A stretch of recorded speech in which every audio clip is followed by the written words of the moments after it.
তো নমস্কার বন্ধু। তো ইয়েস ব্যাংক থেকে সবাইকে একটা শিডিউল চার্জের একটা এসএমএস এসছে, আমার এসছে।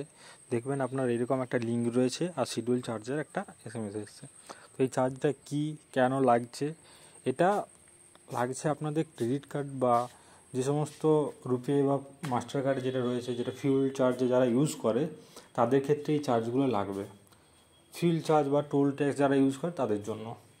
আপনার যদি মান্থলি যে 10,000-এর বেশি যদি আপনার ট্রানজাকশান হয়ে যায়, সেক্ষেত্রে আপনার পুরো চার্জই লাগবে 1% প্লাস জিএসটি।